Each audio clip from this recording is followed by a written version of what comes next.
Valérie Ondoébé, ancien international gabonais et capitaine également de l'équipe nationale Azingo à l'époque, avant qu'on l'appelle Panthère, sur ce plateau. Avec nous également Jadu Vumba, qui est également ancien international de football. On parle de sport et beaucoup de sport pour cette première partie, notamment de cette belle finale que nous a offerte l'Argentine et la France ce week-end. L'émission, c'est Multisport 24, vous le savez, comme tous les lundis, on fait le tour de l'actualité au niveau national et international. Monsieur, bonsoir et merci d'être sur le plateau de Gabon 24. Merci de nous avoir invités. C'est un plaisir d'avoir deux personnes qui connaissent de quoi nous allons parler, parce qu'on va parler de football, de cette finale alléchante de la Coupe du Monde, mais également de la compétition dans son entièreté, du premier au dernier match. Comment les choses se sont passées là, d'entrée de jeu, puisque c'est le plus frais. Comment avez-vous trouvé la finale de ce week-end? Extraordinaire.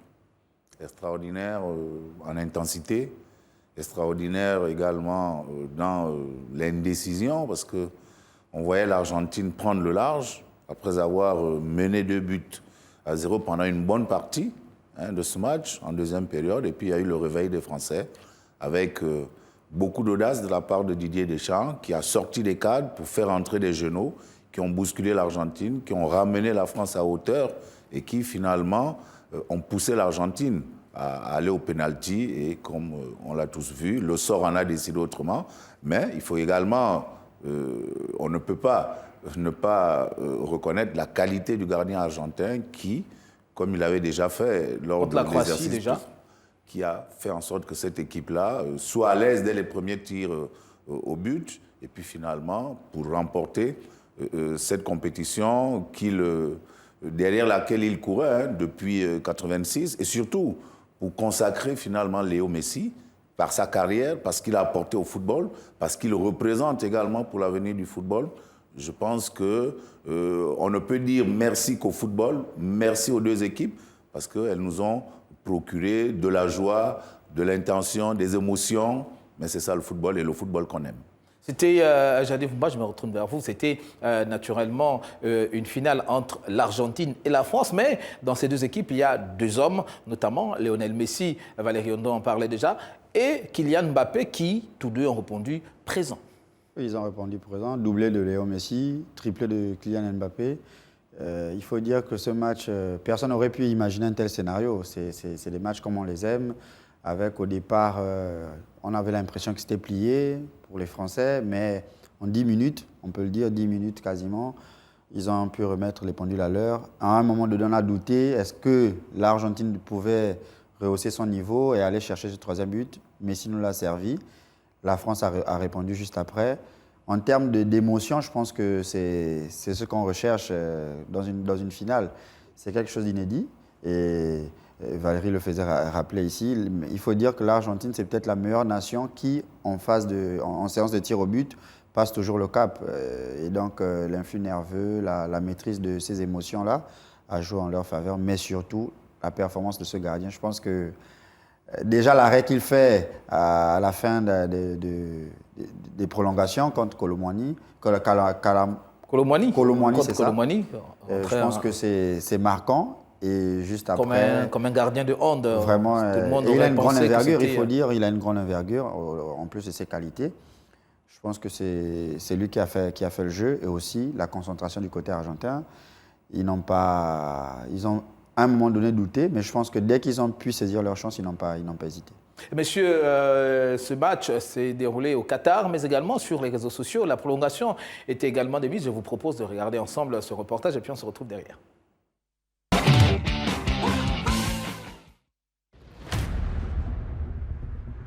C'était l'événement le plus attendu de la footosphère et même au-delà. La finale de la Coupe du monde de football FIFA Qatar 2022 entre la France, championne du monde en titre, et l'Argentine, finaliste en 2014. Une finale d'ailleurs digne d'un scénario de film à suspense. Après avoir posé une main et 3 doigts sur le trophée, durant 80 minutes, en menant 2-0, l'Argentine a bien failli tout perdre. D'abord en se faisant rattraper au score, puis en jouant les prolongations et une séance de tir au but qui aura souri à l'Albi-Céleste. Si les Argentins sont devenus champions du monde, ils le doivent à une personne. Très bien inspiré et ultra précis, Lionel Messi aura systématiquement mis les siens en position de créer le danger. C'est d'ailleurs comme un symbole qu'il s'est avancé sans trembler pour guider les siens au moment d'une séance de tir au but ô combien brûlante. Il n'en fallait pas plus pour alimenter la toile et les réseaux sociaux. À travers le monde, les femmes du désormais champion du monde n'ont pas manqué d'exprimer leur joie. Sur ce coup, les réseaux sociaux ont joué les prolongations et chacun y est allé de son petit commentaire. Une attestation dite de débat clos a d'ailleurs circulé dans plusieurs forums sociaux. Une attestation qui, de façon ironique, indique que le signataire devrait s'engager à reconnaître que Lionel Messi était le meilleur joueur sous peine de sanctions juridiques et mystiques.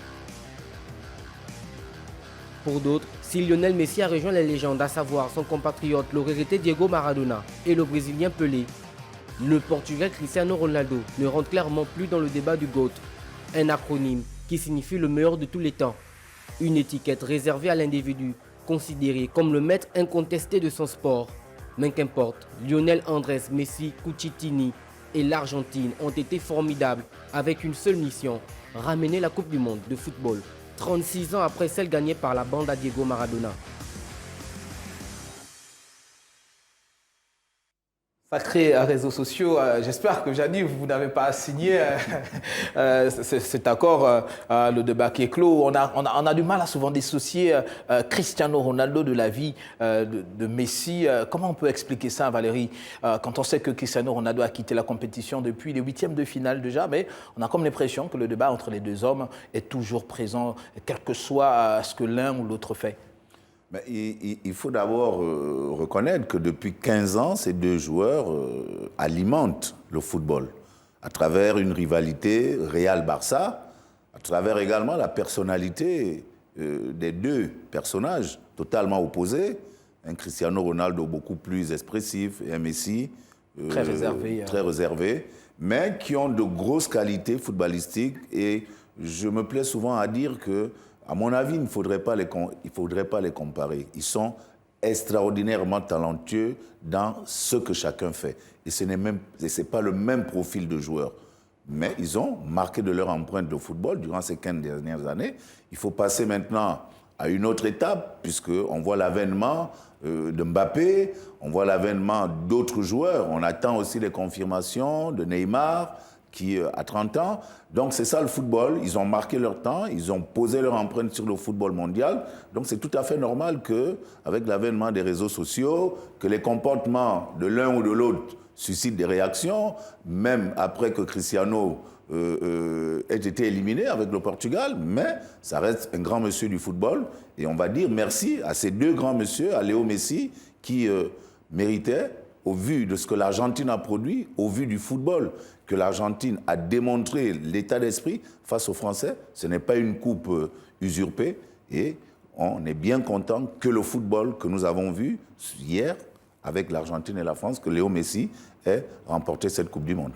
Jadif Mbumba, peut-être un peu pour aborder dans le sens de Valérie Gondo, est-ce qu'aujourd'hui, il faut dire que s'il n'y avait pas Cristiano Ronaldo de l'autre côté, Messi devait réaliser les prouesses qu'on connaît de lui? Est-ce qu'il faut dire que finalement, le fait qu'il y ait Messi d'un côté, Ronaldo de l'autre côté, a fait en sorte que les deux hommes puissent toujours se surpasser, essayer de donner toujours le meilleur d'eux-mêmes? Après, il faut reconnaître que c'est d'abord des compétiteurs nés. Je ne pense pas que ça a influencé les performances de l'un et influencé l'autre. Ils ont eu à cœur, depuis leur jeune âge, de marquer l'histoire du football. Ça part par leur manière d'être, leur manière de se préparer, les compétitions auxquelles ils ont participé. Donc, je dirais, c'est l'un a motivé l'autre, mais pas forcément dans le sens de rattraper ou de dépasser. C'est la volonté des compétiteurs de marquer l'histoire. Et on le voit encore, Valérie le disait déjà, des garçons comme Mbappé, à un si jeune âge, avoir autant d'audace, autant de caractère. 12 buts marqués en Coupe du Monde en 2 participations. C'est la marque des compétiteurs, c'est la marque des grands. Et on n'a pas forcément besoin de quelqu'un d'autre. La motivation est intrinsèque, elle est personnelle. Et on va chercher à marquer l'histoire du football. Je pense que la comparaison qui est faite aujourd'hui, c'est surtout par reconnaissance de ce qu'ils ont donné au football. Hier encore, je lisais quelque part, je pense que le football devait beaucoup, que ce soit à Cristiano ou à Messi, qu'on a tout de suite eu envie de voir une fin en apothéose de la part de Messi par rapport à la carrière qu'il a pu incarner.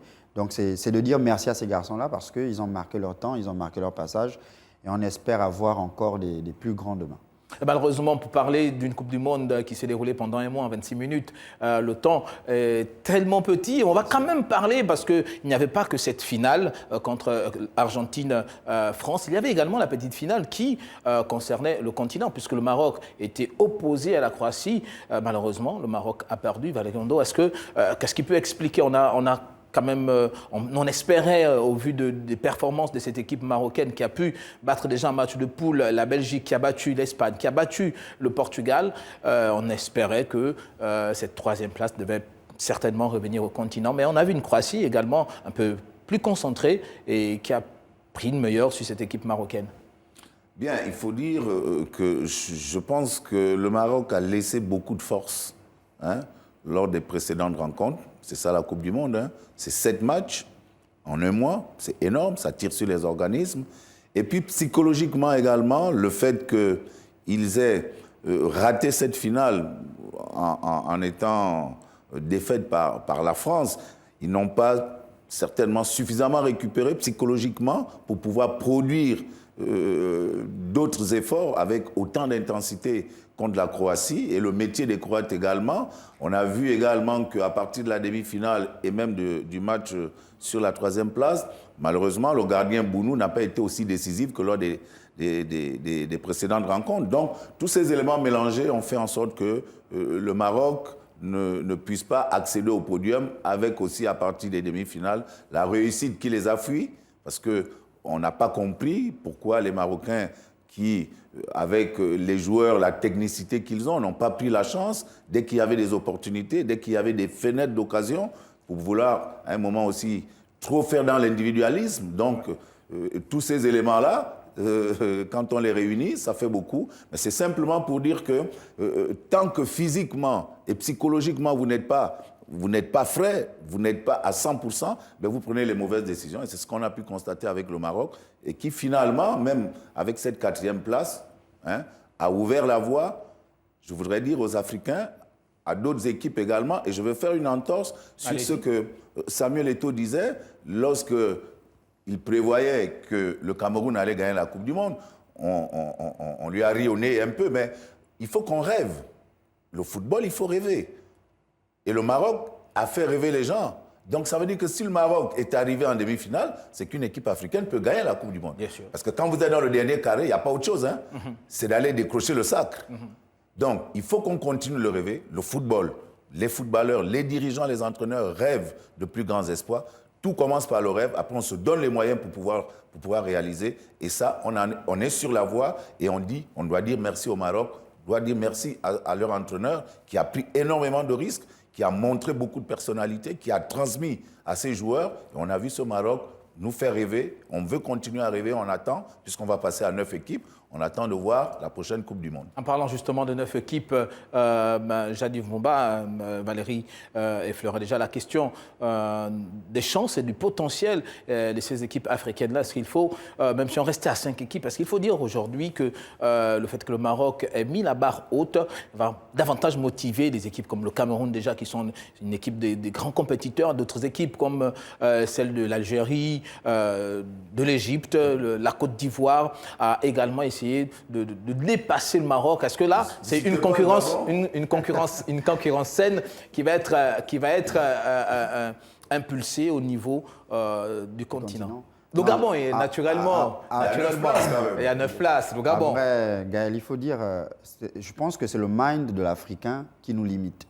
À un moment donné, regardez cette demi-finale, on est tout le temps resté en train de croire que notre limite, c'est le quart de finale. Samuel Eto'o est le seul qui a pris position dès le départ pour dire que le Cameroun va pour remporter la Coupe du Monde. Mais il a raison. À un moment donné, il ne faut pas se donner des limites. Tant qu'on se donne des limites, on ne va pas oser. Le Maroc, bien sûr, en amont, a mis un travail en place. On voit bien que ce soit le football local ou leur équipe nationale, c'est depuis un certain nombre d'années, ils sont présents, aussi bien en petite catégorie, en club qu'avec leur équipe nationale. Il faut reconnaître qu'en 2018, par exemple, il n'y avait aucune nation à la phase d'élimination directe africaine. Vous voyez, et là, en 2022, nous avons 2 nations qui sont passées en phase d'élimination directe. C'est dire qu'il y a un progrès. Mais ce progrès ne se limite pas qu'avec l'équipe nationale. Il faut pouvoir, en interne, au niveau local, booster, mettre en place des politiques sportives assez homogènes. C'est un clin d'œil que vous faites aux dirigeants gabonais. Justement, pas qu'aux dirigeants gabonais, mais surtout aux dirigeants gabonais, parce que, on le dit tout bêtement, qui veut aller leur ménage sa monture. On ne peut pas prétendre gagner une Coupe d'Afrique, gagner une Coupe du Monde, si en amont, on ne met pas une organisation en place. Ce Maroc qui a réussi aujourd'hui, je dis réussir, parce qu'ils ont construit quelque chose. Ils sont présents. Je pense que le CHAN, le dernier CHAN, ils l'ont remporté en Coupe d'Afrique de clubs. Ils sont présents. Toujours dans le dernier carré. Ils organisent les manifestations, les grandes manifestations. Il y a une organisation avec notamment l'Académie Mohamed VI qui, depuis 2009, forme chaque année des talents. C'est parce qu'ils ont rêvé. Et ils ont mis de l'action derrière pour encadrer ce rêve-là. Et aujourd'hui, on voit les fruits. Donc, pour prétendre demain, même si nous avons 9 places aujourd'hui, pour prétendre justement avoir son ticket gagnant, il faut commencer à travailler maintenant pour espérer à une qualification et mettre une organisation autour. Parce que le football ne se limite pas que sur le terrain. En dehors, il y a un gros travail qui doit être fait. Valérie le faisait savoir pour le Maroc, qui a certainement laissé des plumes lors de son match de demi-finale. Mais c'est justement cette organisation, les grandes nations dont on parle là, France, il y a des staffs derrière, vous n'imaginez pas le travail qui est fait pour permettre aux joueurs de vite récupérer, d'être dans l'élément, de maîtriser la compétition. C'est un travail, mais qui part par un rêve et mettre en place une politique qui puisse... Au-delà de ça, il y a aussi que dans cette équipe de Maroc, on a des garçons qui sont quasiment titulaires dans leurs différents clubs, des personnes habituées à la compétition. Valérie Ondor, vous le disiez peut-être de manière ironique, mais le ministre gabonais des Sports a pris le pari que la prochaine Coupe du Monde, le Gabon, y sera. Est-ce que vous y croyez? Je disais tout à l'heure, et je ne vais pas me contredire, qu'il faut rêver. Mais le rêve seul ne suffit pas. Il faut accompagner les rêves des dispositifs nécessaires pour pouvoir le réaliser. De dire que nous pouvons aller à la prochaine Coupe du Monde, oui, tout est possible. Nous avons les joueurs, il faut mettre un autre état d'esprit dans cette équipe nationale, il faut mettre de l'organisation à la hauteur de nos ambitions. Il faut également faire en sorte, comme Jadis le disait, que les joueurs locaux puissent rêver. Et pour que les joueurs locaux rêvent, il faut les mettre dans les meilleures dispositions possibles pour que notre championnat, nos compétitions domestiques soient attrayantes. À travers, évidemment, un traitement honorable des athlètes, des acteurs sportifs. Il faut également permettre aux associations sportives d'être dans cette mutation qui est obligatoire aujourd'hui à travers la loi d'orientation du sport. Donc, il faut de multitudes formes d'accompagnement pour que finalement, tous ces dispositifs qui vont permettre à ce que notre football se développe soient compétitifs, que la Coupe du Monde arrive en fait comme une consécration. Ça ne doit pas être un accident. C'est-à-dire que ce qu'on aura fait durant 1 année, 2 années, 3 années, 4 années, et on est à la Coupe du Monde. Et là, nous avons le fait que nous allons avoir des joueurs au niveau local qui vont pouvoir être visibles à l'échelle internationale. Nous allons avoir des professionnels qui jouent déjà en France, qui eux aussi peuvent être encore beaucoup plus visibles pour aller dans les plus grands clubs. C'est comme cela que les rêves ils se réalisent. C'est bien de montrer la voie, mais il faut également mettre les ingrédients nécessaires sur le trajet, sur le parcours que nous devons faire pour arriver à la Coupe du Monde. Mais c'est possible, on l'a vu. Je pense que les autorités concernées par cette question ont pris note et feront en sorte que l'écosystème du football et au niveau de l'équipe nationale, que ce soit au niveau de l'équipe nationale ou des joueurs locaux, tout va être mis en place pour pouvoir participer à cette Coupe du Monde 2026. Messieurs, que faut-il retenir finalement de cette Coupe du Monde après 1 mois de compétition? On regarde cet élément et puis on se retrouve derrière. À la fin, il n'en restait qu'un, l'Argentine qui s'est hissée sur le toit du football mondial. Après près d'1 mois de beau et de moins beau, la France et l'Argentine se sont disputés le titre de champion du monde au Qatar. L'occasion pour le service des sports de Gabon 24 de revenir une dernière fois sur les faits marquants de cette 22e édition de ce tournoi quadriennal. La France aura fait bien plus que conjurer la malédiction. En 2014 et 2018, les tenants du titre ne parvenaient plus à passer la phase des poules. Une anomalie très vite réglée par les Bleus de Didier Deschamps, qui sont devenus cette année la première nation à se qualifier pour les huitièmes de finale, et ce, dès leur second match. Mais en battant le Maroc en demi-finale, la France est rentrée dans le cercle fermé des sélections enchaînant 2 finales de Coupe du Monde d'affilée, avec l'Allemagne de l'Ouest, l'Italie, les Pays-Bas, l'Argentine et le Brésil, qui l'a pour sa part fait 3 fois consécutivement entre 1994 et 2002. Une autre particularité de cette Coupe du Monde, les 2 places pour la finale ont été disputées par 3 confédérations, l'UEFA, la CONMEBOL et pour la première fois la Confédération africaine de football. Le Maroc, la France, la Croatie et l'Argentine. Il faut remonter au Mondial 2002 en Corée du Sud et au Japon pour voir une telle diversité, ce qui montre la progression de certains continents au niveau mondial. Cette Coupe du Monde a d'ailleurs montré des nations capables de rivaliser avec les sélections habituées aux phases finales. Le Maroc, qui s'est valablement qualifié pour les demi-finales, a dévoilé le potentiel du continent africain. Durant cette Coupe du Monde, il y aura aussi eu du moins bon et du moins beau.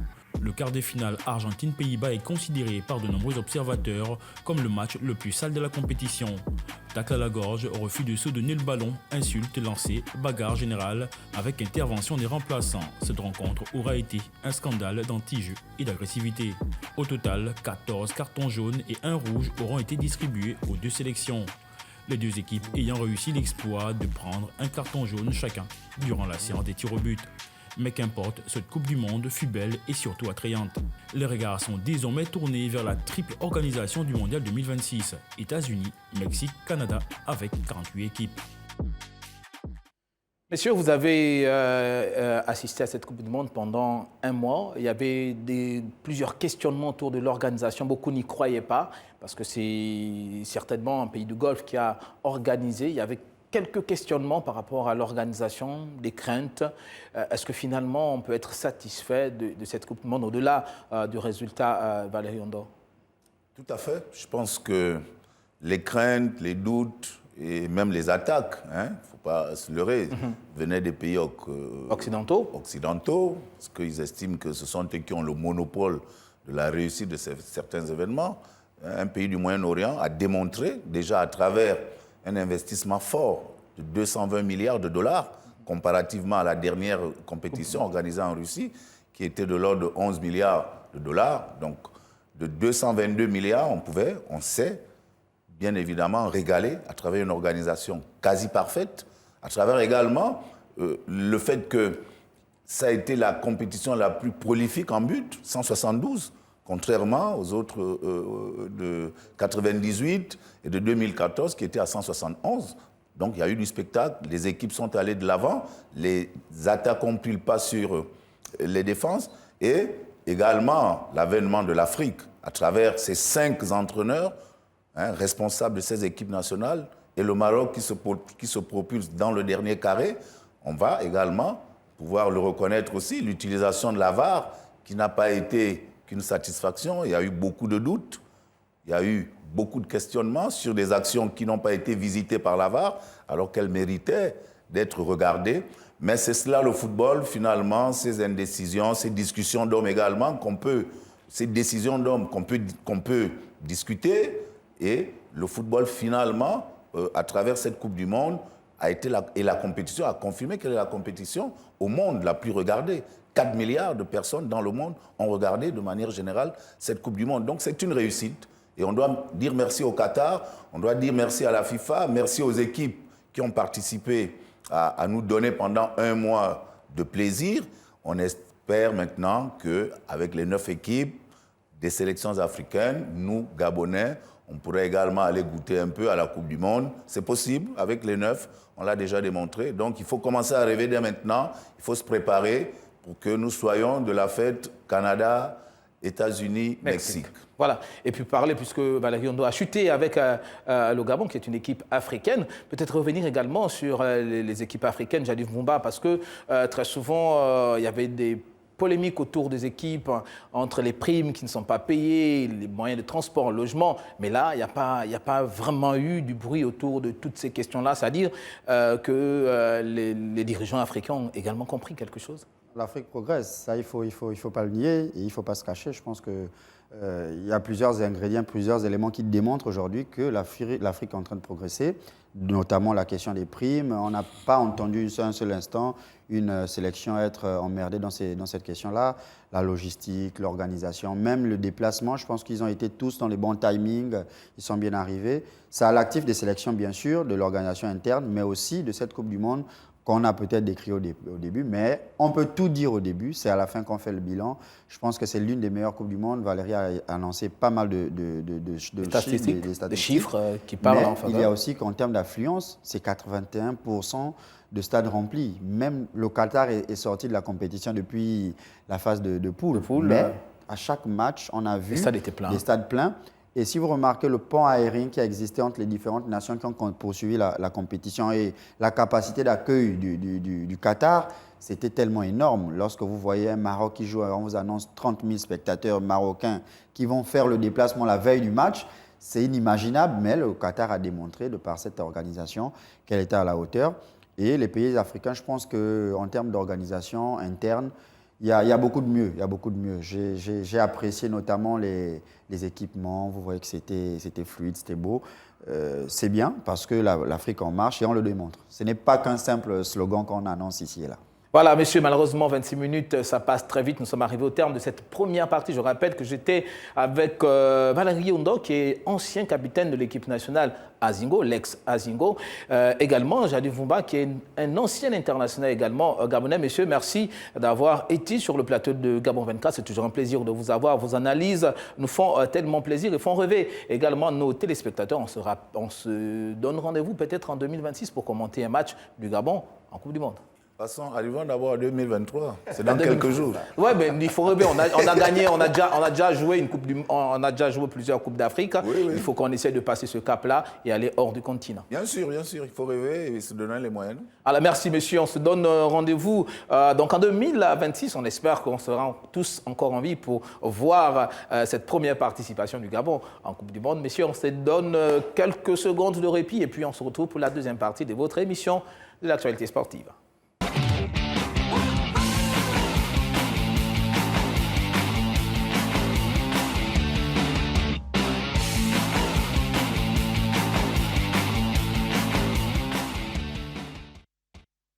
Deuxième partie de votre émission de l'actualité sportive Multisport 24.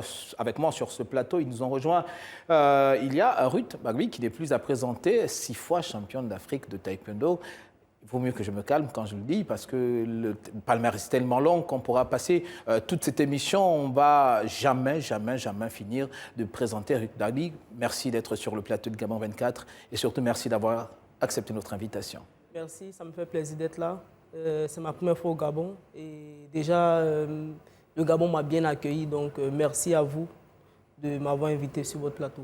C'est toujours un plaisir, surtout quand on connaît le palmarès qui est le vôtre. Quand on vous voit, on est obligé de s'incliner face à votre palmarès avec vous sur ce plateau, puisqu'on va parler de taekwondo, mais également de tennis avec Gilles Olsen, qui est promoteur du Diplomatic Tennis Open. J'ai bien prononcé. Yes, c'est ça. Voilà. Donc, dites-nous, d'entrée de jeu, de quoi s'agit-il exactement? Bon, Diplomatic Tennis Open, c'est un tournoi de tennis dont le concept, il est de regrouper dans un événement tennistique, donc un tournoi, les tennismen gabonais de la diaspora à ceux qui sont ici à Libreville. D'accord. Et donc nous, pour rentrer de plein pied dans cette émission, surtout pour la deuxième partie, on va toujours parler de taekwondo avec cet entretien que nous a accordé le président de la Fédération gabonaise de taekwondo.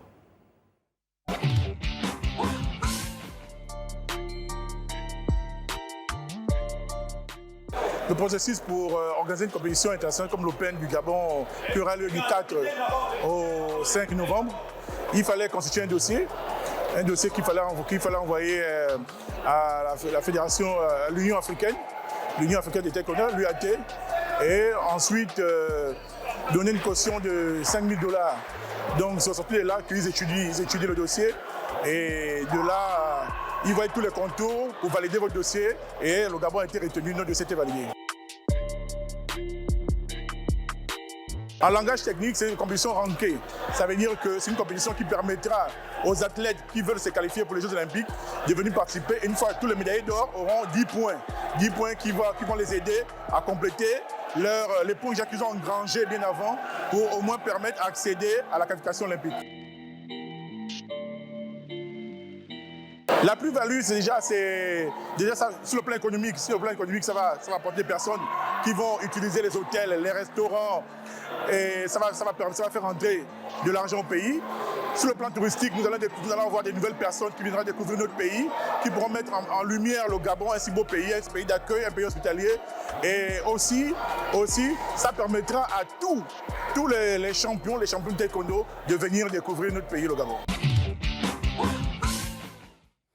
Et puisqu'on parle de taekwondo, Ruth, vous êtes là parce que Anthony Obam vous a invité.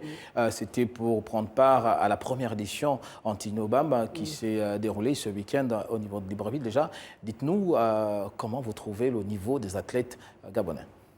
D'abord, je tiens à remercier d'abord Anthony Obam parce qu'il m'a fait l'honneur de venir ici au Gabon, parce que c'est ma première fois au Gabon.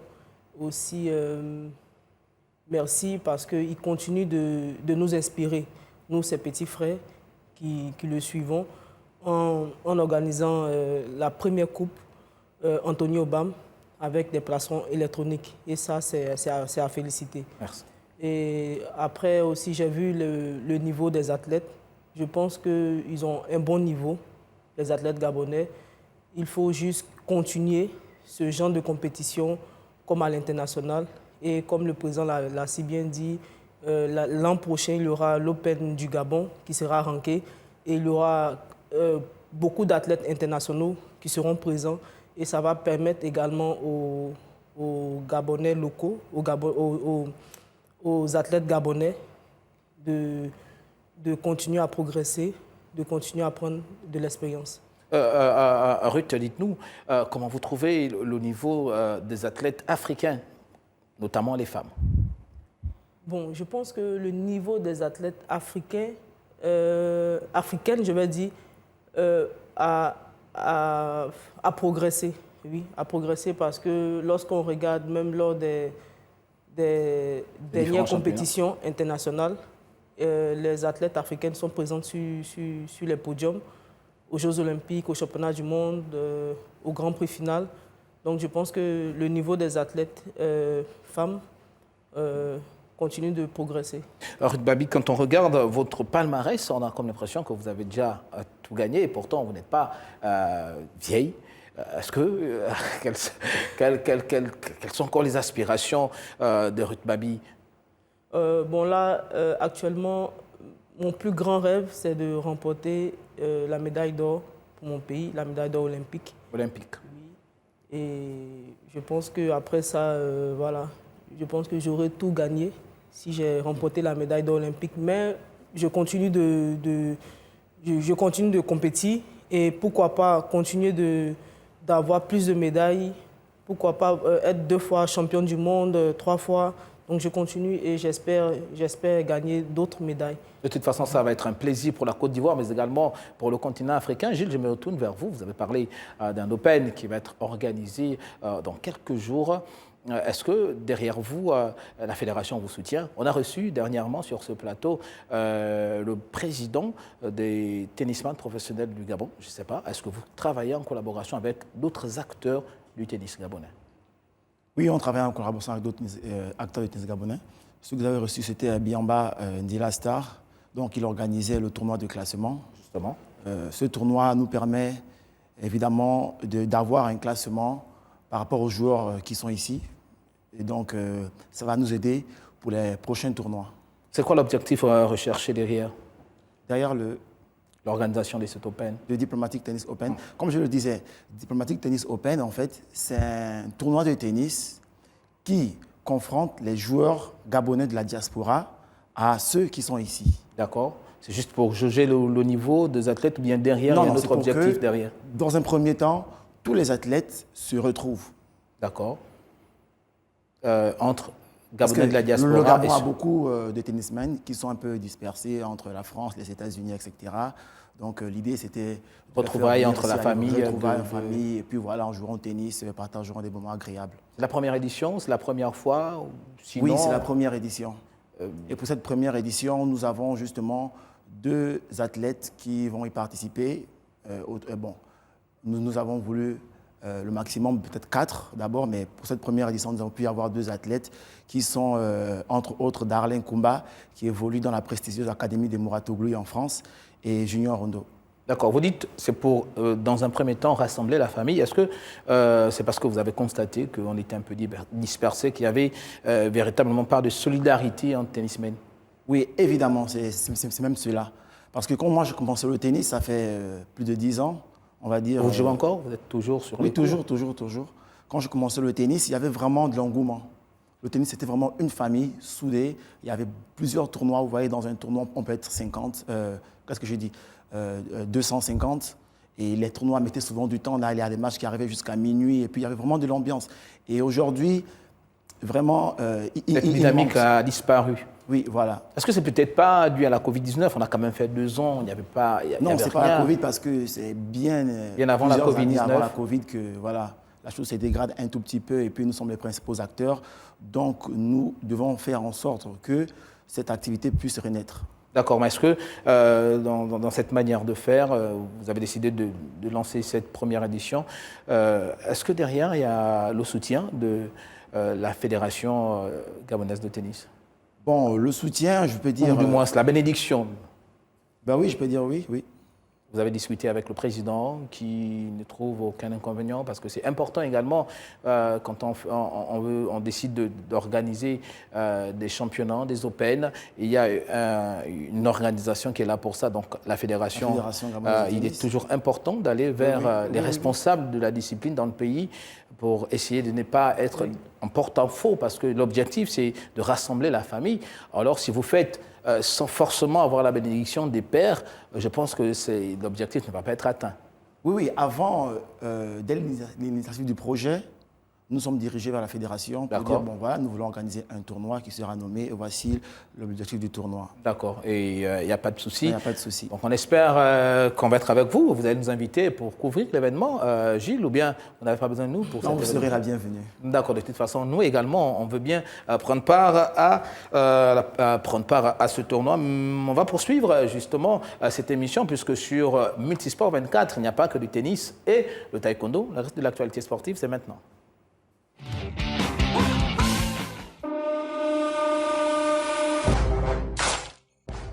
Le pivot américain de Lakers, Anthony Davis, va être absent environ 1 mois. Selon The Athletic, le numéro 3 Angelinos s'est blessé lors de la victoire de sa franchise contre les Denver Nuggets vendredi soir. Davis a atterri maladroitement après une tentative de lay-up au premier quart. S'il a continué à jouer jusqu'à la pause, il a tout de même manqué la seconde moitié du match. 3 jours après le départ de Sergi Bourguera à la tête de la sélection espagnole de Coupe Davis, la fédération espagnole a annoncé l'arrivée de l'ancien numéro 3 mondial, David Ferrer, en tant que nouveau capitaine. Le vainqueur du Masters de Paris-Bercy en 2012 est nommé pour 3 ans et prendra ses fonctions officiellement le 19 décembre à l'occasion d'une cérémonie au siège du Conseil supérieur des sports à Madrid. Pour la 3e année consécutive, l'Érythréen Binyam Girmay a été sacré meilleur cycliste africain de l'année par les organisateurs de la Tropical Amissa Bongo. Auteur d'une saison exceptionnelle, le coureur a remporté la 87e édition du Grand Welve Game en mars dernier avant de s'imposer sur la 10e étape du Tour d'Italie. C'est la 7e fois en 11 éditions qu'un coureur érythréen remporte ce trophée. Art Grand Prix, Campos Racing, Carling, MP Motorsport et Prema Racing sont les 5 équipes qui disputeront le nouveau championnat réservé aux femmes, la F1 Academy. Lors des 3 prochaines saisons, le calendrier sera lui composé de 7 week-ends avec 3 manches par meeting. A priori, un week-end devrait être commun avec un Grand Prix de F1. Voilà, retour sur ce plateau avec nos invités. Je me tourne vers vous. Ruth Bangui, vous étiez là invité par Anthony Obama. Quelles sont vos relations, pas seulement avec Anthony Obama, mais avec l'ensemble de la famille de taekwondo du Gabon? Est-ce que vous êtes amis seulement Anthony Obama ou vous connaissez quelques noms? Bon, je suis plus ami à Anthony Obama. D'accord. Parce qu'on s'entraîne ensemble à Palma de Majorque en Espagne. Et je connais d'autres membres de l'équipe du Gabon parce qu'il y a d'autres qui m'ont vu, je vais dire, grandir depuis 2009, qui m'ont vu commencer la compétition. Et je crois même le président de la fédération fait partie de ces personnes-là, le DTN, et il y a plein d'autres Alors dites-nous, Ruth... Même Maria Mwega. Mwega oui, également. Également, Voilà. on est amis, oui. De toute façon, côté gabonais, quand on parle de taekwondo féminin, c'est elle notre tête de gondole. Oui. Hein. C'est la meilleure dans le pays. Oui. Comment est né cet amour pour le taekwondo quand on sait qu'il y a le football, il y a le hand? Généralement, les femmes ne choisissent pas les sports de combat. On préfère jouer avec un ballon de basket. Comment c'est né?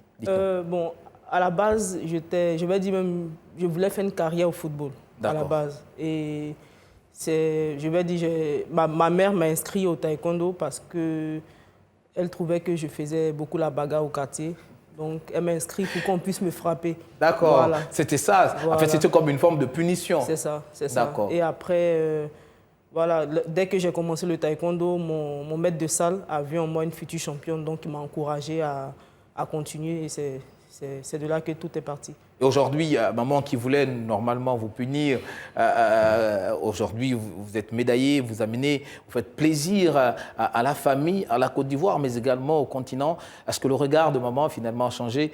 C'était un mal pour un bien finalement. Elle est fière de sa fille, elle est fière de moi et voilà, je fais la fierté de la famille et elle est vraiment contente. Et je pense qu'aujourd'hui, j'ai cru voir une de ses interviews où elle disait qu'aujourd'hui, c'est le contraire qui s'est passé. Elle voulait qu'on me frappe, mais finalement, c'est moi qui représente la Côte d'Ivoire à l'international. Et voilà, je suis rentré dans l'histoire de la Côte d'Ivoire et franchement, elle est très heureuse. Vous qui étiez une bagarreuse à l'époque, aujourd'hui, quand vous regardez, vous rencontrez peut-être vos anciens camarades à l'école, dans le quartier, comment on vous regarde désormais? Je pense qu'on me regarde d'une autre manière parce que, franchement, je fais la fierté même de mon quartier. J'inspire les plus jeunes, les footballeurs qui veulent avoir une grande carrière. Ils ont vu ma progression au quartier, comment j'ai pris au sérieux ce sport-là, comment j'ai travaillé dur et pareil, ils le font aussi. Parce qu'avant, je me réveillais à 4 h du matin pour courir au parking. Et des années après, je vois des résultats de tous ces efforts, de ces sacrifices. Et aussi, je vois aussi les plus jeunes faire pareil. Et j'ai entendu ça. On m'a dit que voilà, maintenant, les plus petits font pareil. Ils se réveillent pour courir. Voilà, donc ça fait plaisir. Est-ce qu'on peut espérer avoir Ruth Babi une autre fois au Gabon? Parce que je pense que le tournoi est terminé. Vous êtes certainement déjà en train de retourner. Oui. Est-ce qu'on peut espérer vous avoir une prochaine fois? À vrai dire, je vais revenir. C'est vrai que j'ai dit à Anthony que pour la seconde édition, je serai là encore pour le soutenir. Mais en plus de cela, avant même la prochaine édition, je pense que je vais revenir. Si j'ai un bout de temps, je vais revenir parce que le Gabon m'a bien accueilli. L'association des champions m'ont très bien accueilli et je repars à Abidjan satisfaite de mon voyage au Gabon.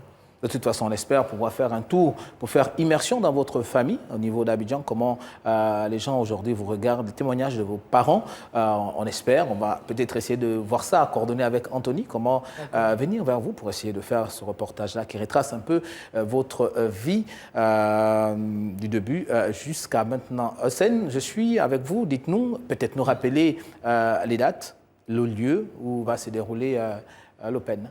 Bon, le Diplomatic Tennis Open, c'est du 21 au 28 décembre 2022 à l'école Ruban Vert, 6 à Batterie 4. D'accord. Donc les matchs vont commencer à partir de 10 h et l'entrée est libre. Tout le monde est invité, c'est ouvert, l'entrée est gratuite. Oui, donc tous ceux qui aiment le sport, les amis du tennis, tous ceux qui jouent au tennis avant, tous ceux qui veulent voir du spectacle, donc tous ceux qui ont du temps, peuvent venir à Batterie 4 à l'école Ruban Vert. D'accord. Au-delà de cette volonté de vouloir rassembler la famille du tennis gabonais, est-ce que vous avez pensé également à essayer de vulgariser la discipline dans les établissements? Vous avez pris le cas de Ruban Vert, qui est un établissement scolaire. Est-ce que là également, il y a des réflexions qui sont faites dans ce sens-là? Oui, Ruban Vert déjà a un tennis académie. D'accord. Et puis moi aussi, je suis coach de tennis déjà à la base. Et je ne sais pas si vous avez vu dans les réseaux sociaux, nous donnons des cours gratuitement aux enfants au parking de Méridien. Je ne sais pas si vous avez vu ça. Méridien? Oui. D'accord. Dites-nous, parce que c'est une question qui nous embête un peu, parce qu'on a souvent comme l'impression que pour pratiquer, pour avoir accès à la pratique des disciplines, notamment les disciplines comme le tennis, le golf, c'est souvent réservé aux enfants d'une certaine catégorie. Vous avez parlé du ruban vert. Je suis sûr que vous avez choisi le ruban vert parce que le ruban vert a un espace pour pouvoir pratiquer. Mais il y a les jeunes de Kingele, il y a les jeunes de Chimichos. Comment ces jeunes-là, si moi, mon enfant vit à Chimichos, à Kingele, les quartiers défavorisés, est-ce qu'il y a une politique qui est mise en place pour essayer également d'aller vers ces jeunes-là? Bon, c'est vrai que le tennis a toujours été considéré comme le sport en des riches. Mais bon, si déjà pour pratiquer le tennis, il nous faut quoi? Une balle, une raquette et puis un terrain un peu plat.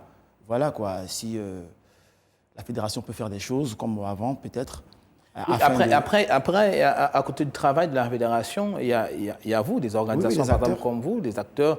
Vous dites que vous êtes coach. Oui. Quand on joue au tennis, la première chose, ce n'est pas le terrain, parce qu'il y a d'abord des règles aussi avant d'aller sur le terrain.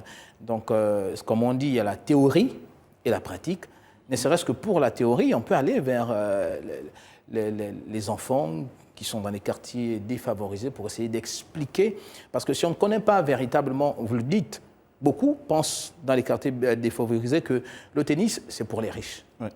Donc déjà passer dans ces quartiers-là, leur dire que le tennis, ce n'est pas que pour les riches. On peut vivre à Kingele et puis pratiquer le tennis. Mais si ces informations ne sont pas véhiculées, ne sont pas vulgarisées, ne viennent pas vers eux, on va toujours rester dans notre coin, même si on a du talent, même si on a des aptitudes on a des dispositions naturelles pour jouer au tennis, on va rester dans notre coin, on va se dire, bon, là c'est pour les riches, moi j'appartiens à un quartier défavorisé, je reste chez moi.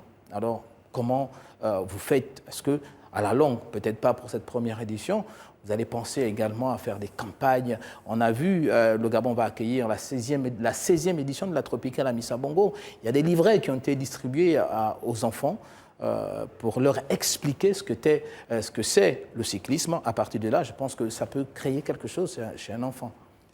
Déjà, à travers l'organisation d'un tournoi de tennis, qui sera bien sûr diffusé sur Gabon 24,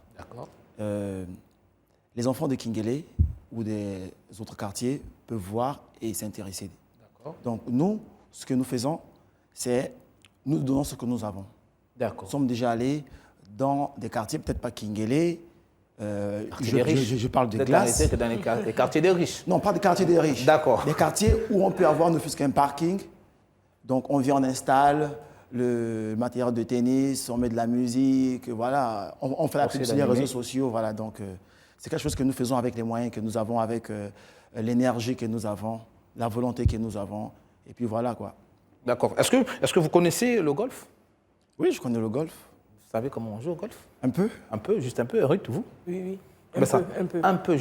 Ça tombe bien parce que dans cette émission, on a une rubrique qui est consacrée aux règles de sport. Et puis, règles de sport de cette semaine est consacrée au golf. On va tous apprendre comment on joue au golf. OK. Vous avez sans doute reconnu la discipline par rapport au décor et surtout à l'espace qui nous entoure. Il s'agit du golf, cette discipline qui fait l'objet de notre numéro des règles de sport. Salut à tous et bienvenue dans cet épisode consacré au drive, à l'approche et au putt, ces différents temps de jeu dans le golf.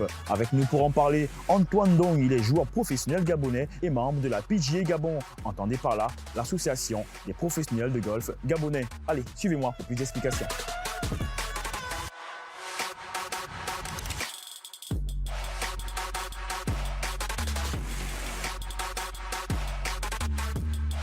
Le golf, c'est déjà un sport qui se joue avec un club. Il faut déjà être dans le terrain approprié, qui part d'un départ.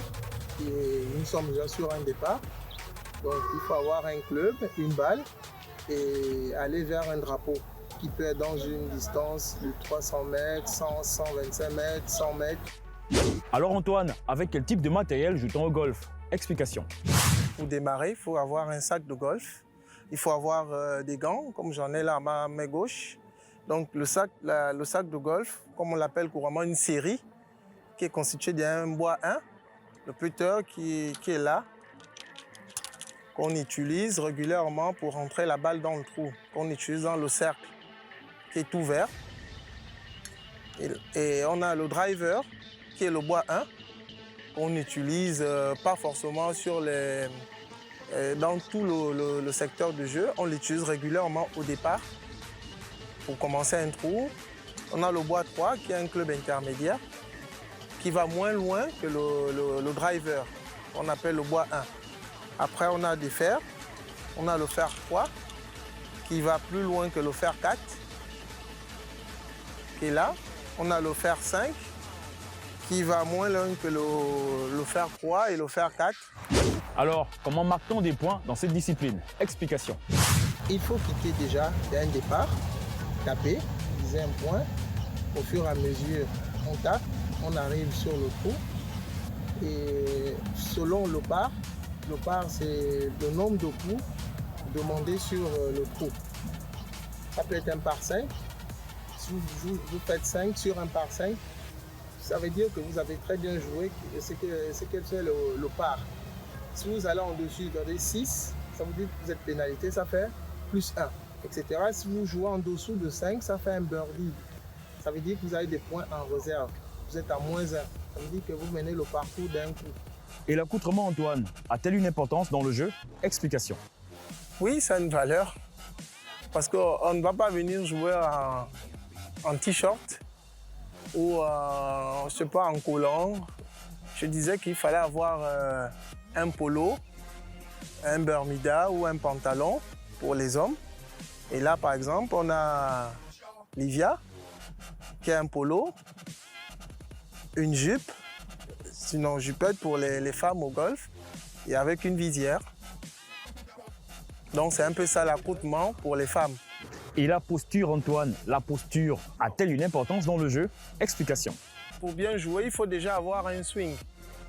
Le swing est composé de, comme il est là, la posture, qui est la manière de se mettre.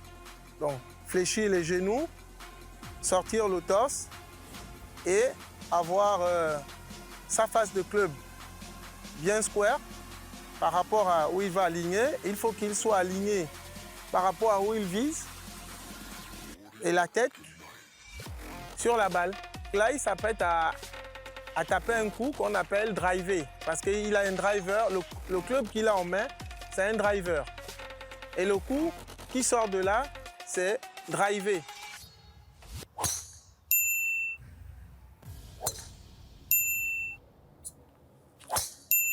Comme le trou il fait 476 mètres, donc le but c'était qu'on ne peut pas atteindre les 450 mètres ou les 476 mètres en 1. Donc il fallait taper un coup pour se rapprocher.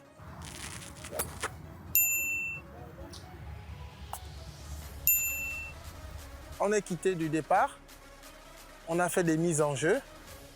Maintenant, on est arrivé sur le green. C'est là où il faut être vraiment concentré ici parce que c'est là où on perd le plus de points et c'est là où on gagne aussi le plus de points. Donc c'est le putting. Et c'est un peu la fin d'un trou.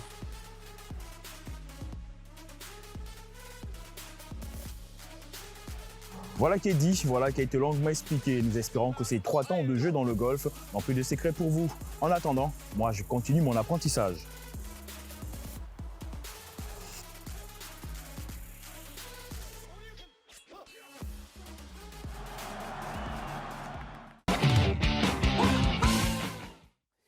Merci Andy Sonobian pour toutes ces explications. Peut-être en 30 secondes avant de refermer cette émission, Ruth, si vous avez un conseil à donner aux jeunes Africains qui ont du mal à croire à leurs rêves, qu'est-ce que vous allez leur dire? Je vous prie de regarder cette caméra. Alors, je vous dis de croire en vos rêves. Tout est possible à celui qui croit, qui ose, qui travaille. Et moi, à vrai dire, j'ai pris exemple sur Anthony Obama parce que c'était quelqu'un qui a gagné des médailles au niveau international, au championnat du monde, aux Jeux olympiques, avant moi. Et j'ai vu que c'était possible. Donc j'ai cru et aujourd'hui j'ai réalisé ce rêve-là. Donc à votre tour, croyez en vous et travaillez dur. Voilà. Voilà, c'est sur ce conseil de Ruth Tabi, qui est 6 fois championne du monde, il faut le rappeler, qui est également sortie 2e déjà aux Jeux olympiques. Elle rêve remporter la médaille d'or. Nous espérons que tous les dieux africains sont derrière vous et vont vous aider à atteindre cet objectif. Merci également à Olsen qui est promoteur du dynamique diplomatique tennis open qui se déroule dès du 21 au 28 décembre à l'école Ruban Vert 6 à Batterie 4. Voilà, tout est dit. Merci d'avoir été de nôtres sur ce plateau. J'espère, Ruth, bon voyage à vous et bon retour. Vous saluez le peuple de Côte d'Ivoire de notre part. C'est la fin de cette émission, votre émission de l'actualité sportive Multisport 24. On se donne rendez-vous la semaine prochaine. Surtout, gardez le sourire. Ciao, ciao.